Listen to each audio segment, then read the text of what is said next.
in, and we are here. Hello, we are live. Hello, everyone, and thank you for tuning in today.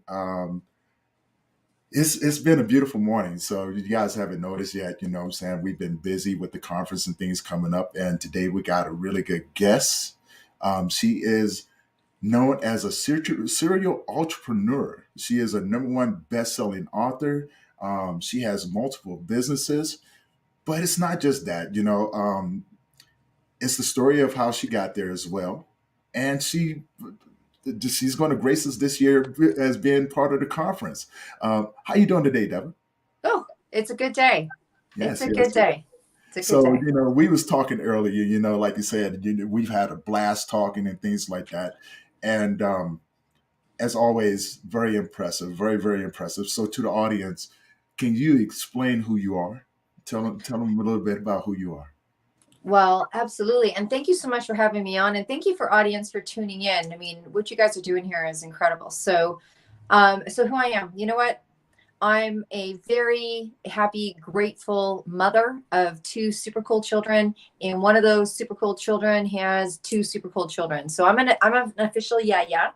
I live Nice. in beautiful Vancouver, Canada, because I know there's more than one. And it's funny when you say I'm a entrepreneur, serial entrepreneur. I ended up that way, but didn't ever see that coming. I didn't see that coming. I think what I do most is I create platforms for people to have platforms from, right? Right. I have a huge heart for health and wellness. I started off my teenage career in the music industry. Happiest cocktail waitress in the world, helped book Nice. bands and, bartended and that kind of thing. And I didn't realize until later throughout my years when I looked back that I'm at my happiest when I'm serving. And I think that's really where we connect too, right? Like we Yes. serve different communities and we serve for different reasons maybe, but so I'm really strong in the health and wellness sector. And what I do is I do my best to help people that have businesses have Mm. the easiest, I do a lot of top performance work, and I help people really coach them through how to have the highest level of success almost with the least amount of stress, because sometimes we put stress on ourselves that we don't Right. really need to. So they can just go bliss out and they can go do what they do. So I think, the way that the world has evolved for me is becoming an entrepreneur, serving people, and now I serve people that serve people. Hmm. Now, it wasn't. Did you find your gift later on in life, or earlier on in life? Because I know we talked about that as well. Because Yeah. I know a lot of people when they're entrepreneurs, a lot of people don't even know. They don't know what it looks like for the most part. I know they have this drive, but Yeah. I don't think a lot of them know what it looks like. And you found yours, and it made sense to you. Like I said, first time, it's like, wow, she found it. That's awesome. Well, it's interesting. I think like many people, we find things come to us in places of discomfort. Hmm. Yeah. And so you know what? I was, yeah, this happy person in this great community of music and listening to music, and my fellow, cocktail waitresses and bartenders and band people and musicians. It was like a family, particularly when you live nocturnally, like when you Mhm. live that kind of life. It's a very family sense of feeling. And for me, it was a really powerful feeling because my nuclear family was interesting. It Right. was interesting, right? And I don't know if I always felt like that. I've got your, well, no, I'll tell you, I didn't ever feel like I had your back. And I think it was the first time I really felt a community where I felt like someone's got my back. Right. Yes. Functional or dysfunctional, I'm not really sure, but that felt really good to me. But there became a time where I had to make a move. I didn't see it coming. Like other people probably saw it coming. They're like, I'm not sure that we're going down the right path here. There's a Hmm. whole lifestyle that comes with the music industry, particularly back then, or the music industry that I was in. And it was very nocturnal. It was very different. It had its sense of functionality, but it also had its sense of dysfunction. And Hmm. I'd gone to a number of people's, passings and things like that, and things weren't working out, and destructive relationships and all that kind of stuff was in that arena. It might be in other industries too, but I don't think as much. And then honestly, I just was out one night. You finish the club and then you go out with the band, and you're having dinner at 4 in the morning because that's how your world is. And Right. I don't know, I got home at 5 in the morning or something like that, and I went into the bathroom and I went to take off my makeup, and the mirror went black. I mean, I don't know if it was 30 seconds, 3 minutes. It felt like 3 days. And I literally could not see myself in the mirror, couldn't see it. And it scared me. I came back, obviously I got to the point where I could see myself, and the panic. And I don't know why, Tony, that I put these two together. But the next day I called into the club and I'm like, I'm not coming in today. And they're like, oh, are you sick? And I'm like, I'm not coming back. I mean, and if you know me, I would never be that person to like leave someone hanging, not show up for Yeah. work, all that kind of stuff. I didn't know what I was doing. I didn't know where it would go. I can't say that I had a huge belief in faith at that point in my life. I was not raised in a faith-filled home. I wasn't like, oh, God wants me to do something different, or my path has changed, or I've had a revelation. I know I'm supposed to be a nurse or an aromatherapist. No, I had no idea where I was going. I just for some reason put black mirror, can't see myself. I need to leave this scene. No idea. It was pretty interesting time. That was the beginning of me becoming an entrepreneur, because I got into personal development. I started taking a look at my life. I started picking it apart. I started going to counseling, doing family dynamics. John Bradshaw was really big at that time. Heal the shame that binds you. And I was like, ooh, I found a coach, and I found a counselor, and I found a group that actually I could relate to. And it was women. And then I found another women's group when people wanted to change their career. It was a career transition group. And I started to find out who I was. Right. And then it appeared to me. And then I just went down that path. And literally, I thought I was supposed to be a degree. Well, I was on my way to go get a degree in women's studies and religious studies to go help women in third world countries. I believe in the area of economic platform. And I got pregnant with my daughter unexpectedly, a happy unexpected. And then I went to go get a muffin, like literally a muffin from a restaurant. It was the only one in Vancouver. I drove 45 minutes because I was pregnant and I wanted a muffin. So don't stop me. And I went to get this muffin. And as I was leaving this restaurant, there was a pink flyer on a table, and something told me to grab it. And it was a flyer for a massage course. And I called the woman. She's like, I've never had anyone come in pregnant. Come meet me. I met her, and I didn't have any money for the class. And I went on a payment plan. Right. The best stuff is when your back's against the wall, right? Yes. I got on a payment plan. And the second time I took that class, I got tingles all over my body listening to the song, Here Comes the Sun, because we used to sing it at the end of each class, Here Comes the Sun. And I knew I would do that for the rest of my life. And I had a 27-year career in that industry. Mm-hmm. See, that is truly amazing. That is just amazing, and I think a lot of things happen that way. Like, we fall into these things, like these things make sense, like when I talk to you, I was telling another one of my colleagues, I was like, that was very impressive, man. Like when I told him about the class that I attended with you, the two classes that you did.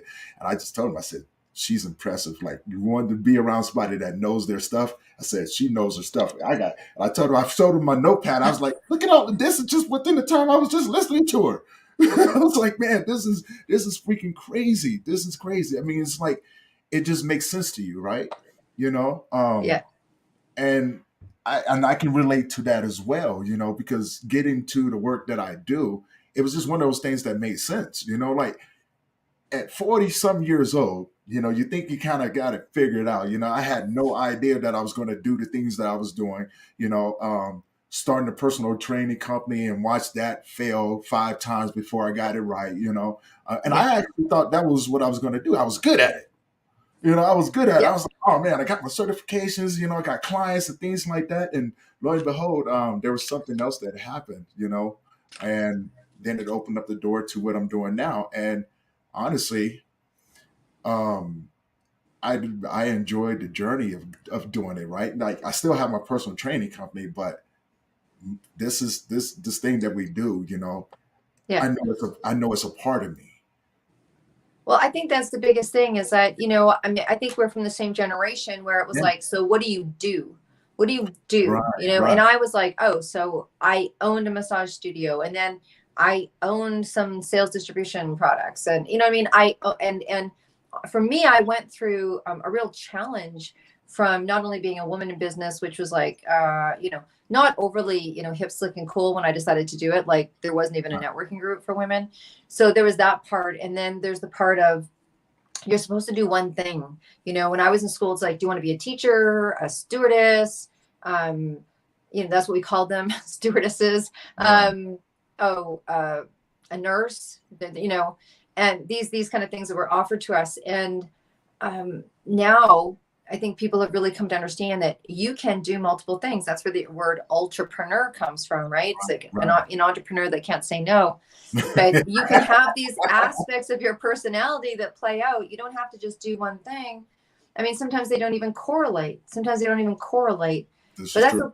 that's okay. It's okay now. It's okay now, right? Yeah. Yeah. So this is we talked a little bit about the conference. So this is be your first conference with us this year, right? Yes. I'm Yes. excited to So have you. excited. Yeah, I'm excited to have you here.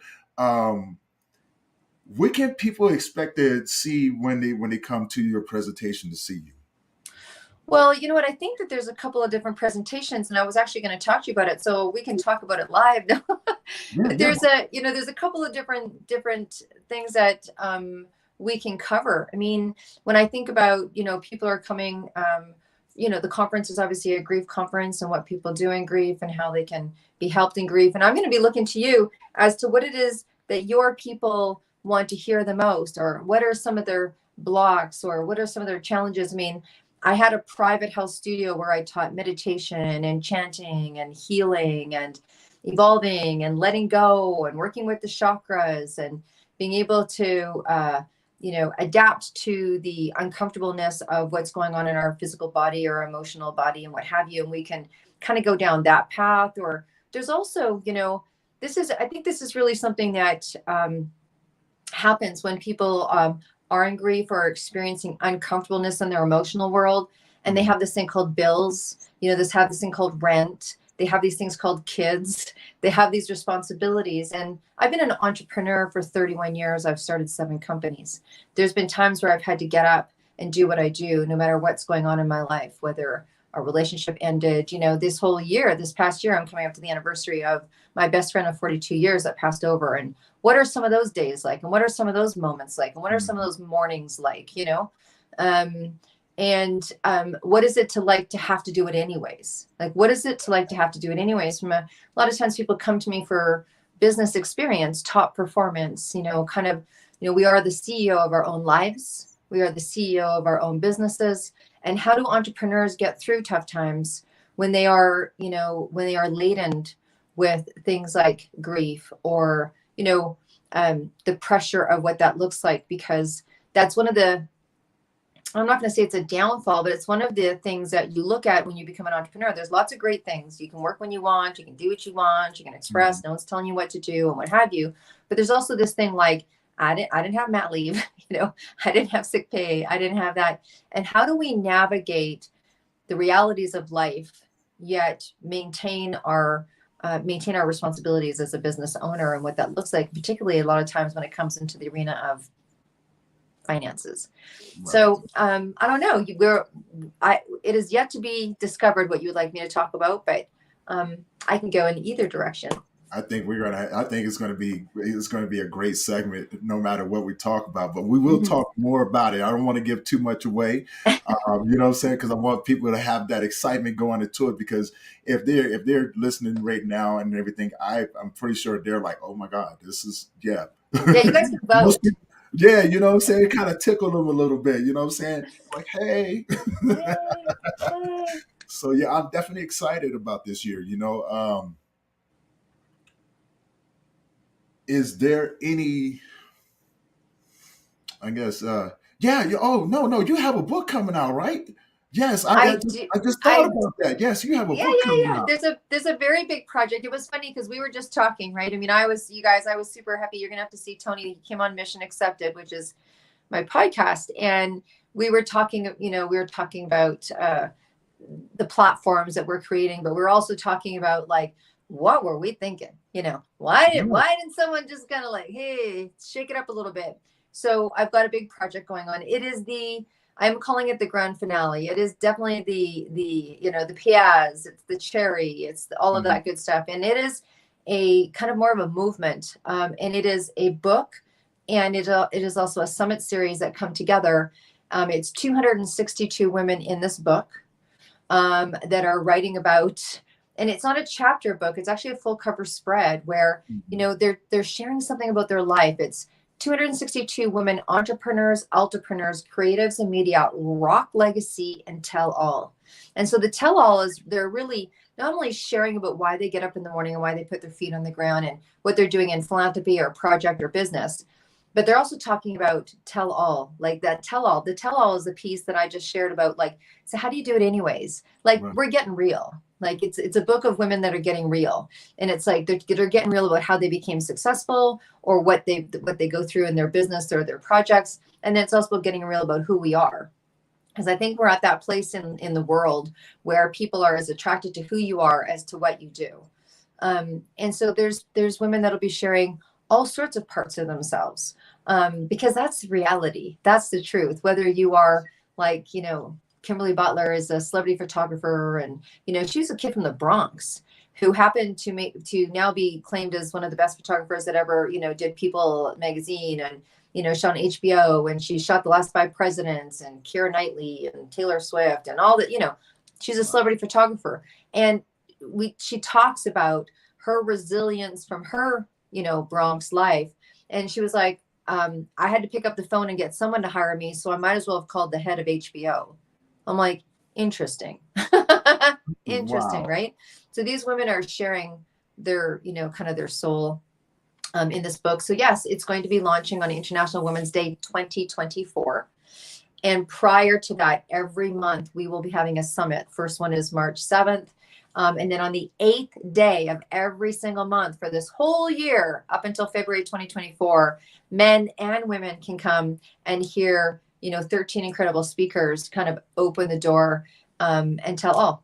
Just tell all, you know, help people to stand up, speak up, and show up. That's the whole mandate behind this whole project, which is why I'm kind of calling it the, you know, the grand finale. I'm not suspecting that after 2 years of work, I'm going to be repeating this book. But if someone would like the template and wants to carry it on, I'm happy to pass it over. I know exactly how that feels. I do, you know. 2 years of hosting this conference and everything. I told my co-founder, I said, you know, just so you know, next year I think someone else is going to host it. But I also had some other reasons as well, you know, which I'll Yeah. reveal later on once everything starts to come through, you know. But Yeah. we're working on some big, huge things as well. Which reminds me, you have another huge thing coming up as well, a race. Oh, okay. Well, so look at this is when, so, you know, fair warning, my fellow friends, when you start tapping into the universe and you start tapping into consciousness Yeah. and you start walking your path, you hear things clearly and you see things clear. And that's frigging awesome, because then you make the connections with the right people that are doing the right thing, right? That's, Mhm. I mean, that for me, that is the way to go. I've tested that theory. I've tested that Yes. theory. You ever kind of been hanging with people and you're like, I don't know about this, right? I'm not sure I'm flourishing, but I honestly was just going for a walk in the middle of the pandemic to go meet my girlfriend because, you know, let's face it, that's all we were allowed to do. And as I was walking over, I literally heard the words "It's time" scream into my ear on the left hand side, and I was on a bridge, and the next thing beside me was water, so I knew it wasn't coming from someone. But I looked anyways, and I just knew instantaneously I was meant to do a marathon and donate the money. And my next thought was, I'll donate the money to the music industry and Amnesty International. I'll just gather my friends and they can give me some money, and I'll walk a marathon in Ireland because I know the lay of the land in Ireland. I love it there. And that's all what came to me. And so I don't really question that. I contacted Amnesty International. They can't take the money because, of course, I'm going to be sponsored. I'm like, okay, I'll deal with you guys later because I'm a big fan of them. And it is now turned into an 8.5 walk marathon in 8 days across Ireland. It's called They Did It Tour. Go on to theydidittour.ca. Follow the journey. Alicia Keys and her crew have come on board. We're going to support their global industry of supporting women in music globally. Unison for Canada, which helps musicians discreetly support them emotionally through counseling or funding, anything that, you know, people in the music community need. And then we are now looking for a charity for Ireland as well. It will also happen in June of 2024. And we're at the place now where the infrastructure is made, and we're really looking for people that want to donate to the cause, understand the cause, understand and appreciate how important music is. But look at almost 90% of musicians can't pay their rent. And, you know, things have changed, right? Like, we're not buying albums the way we used to. Spotify gives 0.034 cents a song. Jesus. And so it's a really struggling community. And for me, maybe not for everybody, for me, music has been a healing modality. It's something that I listen to every single day. I just find the vibration. I mean, for me, it's kind of like God, love, and music, right? It's like, it just is so healing, and it changes the world. And I listen and I get to talk to people every day. And I'm like, what's your most magical moment with music? What's your most magical moment with music? And everybody has one. Yeah. So I think, you know what, it's time to give back to something that's a happy, happy, joy, joy. I think that's the other thing too. We could have walked for many different causes, and there's so many causes in the world, but this is walking for a cause for people that lay it down. Like, you know, honestly, some of these people, they, you know, they don't live an abundant life. Not everybody is living up in the, you know, in Grammy land, right? And they lay it down, and we utilize music for our mental health, for, I mean, look at your, you know, bodybuilding guy, for endurance, for strength, for going on, for carrying on, for making our way in the world. So it's really a give back to those that really give to us in a way that we don't even recognize on a daily basis. So yeah, so we're there. We're there. Very, very nice. Yeah. Now, for the audience that's listening right now, what would you tell them if they wanted to embark on a journey of starting a business? You know, because there's a lot that goes into it. You know, some of the things that I had to learn along the way. But I mean, listening to you talking to you several times, it's like you can just walk into a room and automatically it just fires off. So, what would you tell that young entrepreneur out there? Yeah. You know what? I mean, there's a couple of things, which is, you know, your desire and your dreams are very individual, even though if you categorize them as into a better life, you know, I want this for my family, I want this for myself, I want, you know, I want to have wealth so that I can create that, whatever it is, whatever the end goal is, you need to be so clear on that. You need to be so clear on that. We have the grace now. You know, me and you both started our business with a passion or an idea or an aha moment or what have you. And we probably didn't drive down and do some of the fundamentals that I'm making my son at 19 years old do now. Look, I've had 7 companies, and none of them have started sitting down with a business plan. You know, they all started with this inspiration and not knowingness at a time where not knowingness was the way to go.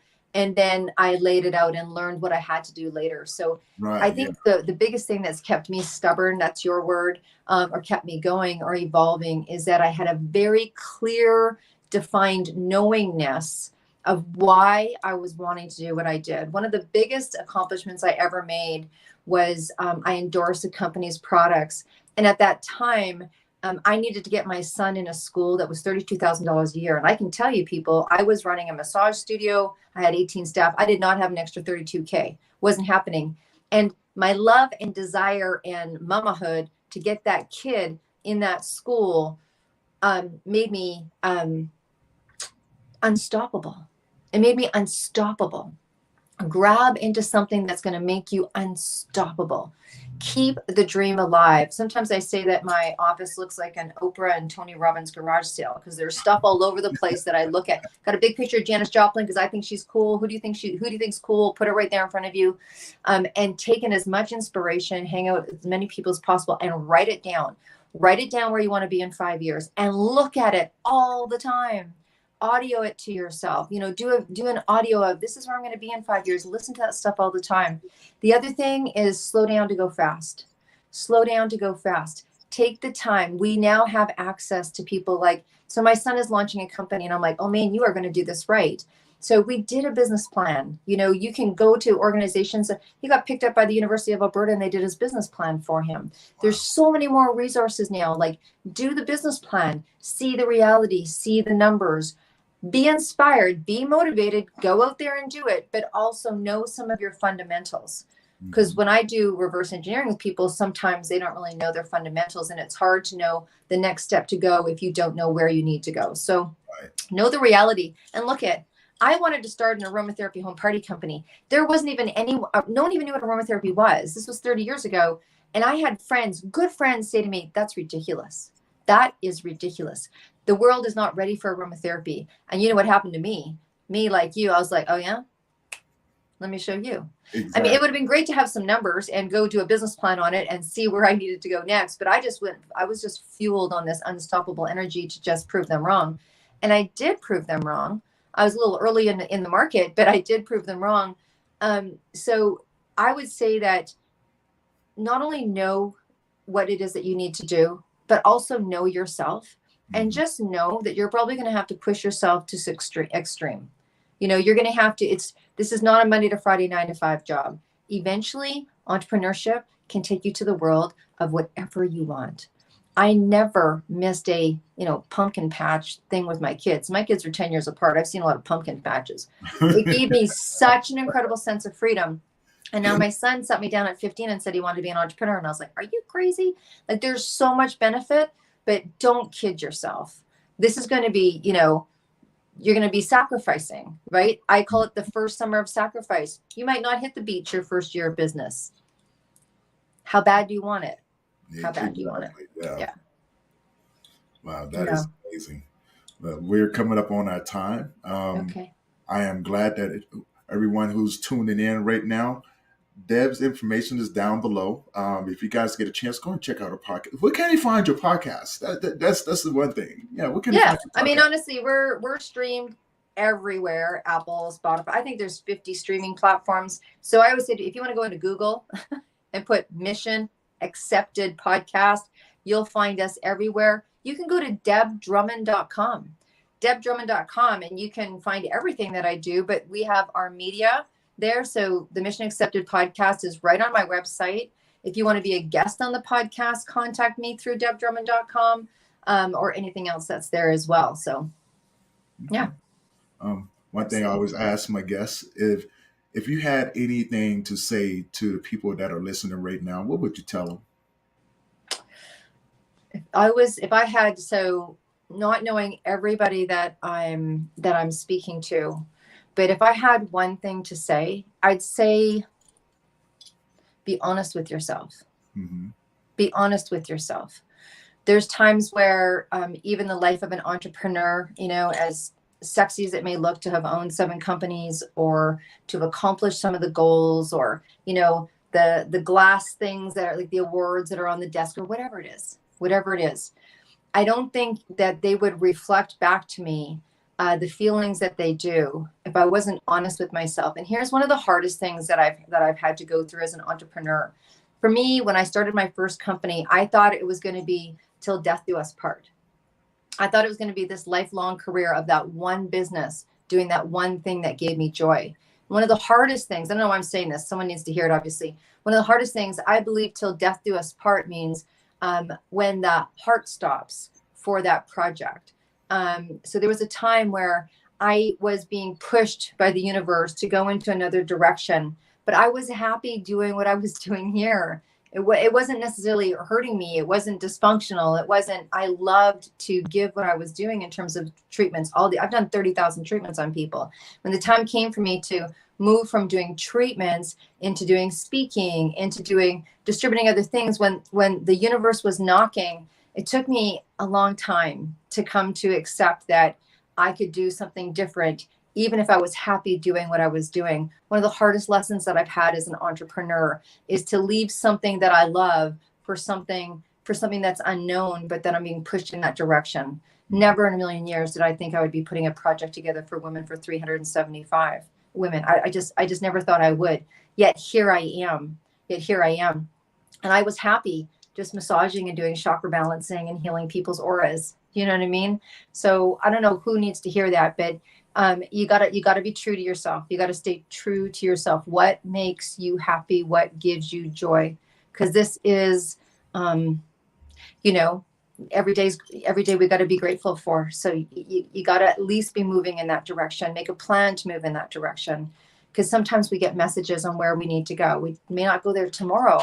Might be 2 years from now. But don't bury it. Listen to it. Hear it out. Let it speak to you. We got a couple comments, and I want to acknowledge those comments. We got 2 by Jeanette Thompson. The first one, she says, "You're talking to her." You, Oh. your message reached her. So, thank you, Jeanette, for that. And also, something else that she put up here related to something that you just said. Leave something I love to go into something else, which is purpose. Right. So thank you, Jeanette, for those. And then we have a Facebook user that says, yes, the unknown is so fearful. So just so you guys know, Deborah will be at the conference. She will be a presenter at the conference. So you guys make sure that you come and check that out as well. If you didn't see the full interview with us, talking and everything, it'll be posted up later on. It's probably right after we get off, as a matter of fact. So go back and check her out.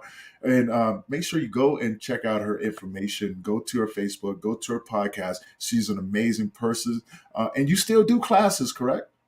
Oh, Well, absolutely. okay. Yeah, absolutely. I do. So first of all, we've got 22 summits coming up. The next one, the first one, the inaugural, is March 7th.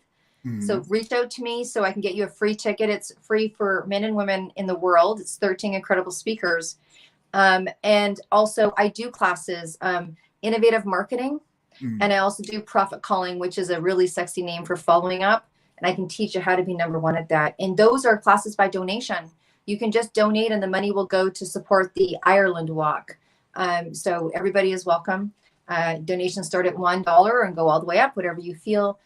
Yes, contact me. And we do those once a month. And then also a podcast class for people that want to learn how to be the best guest on a podcast. So you get asked over and over and over again, like we do, Tony.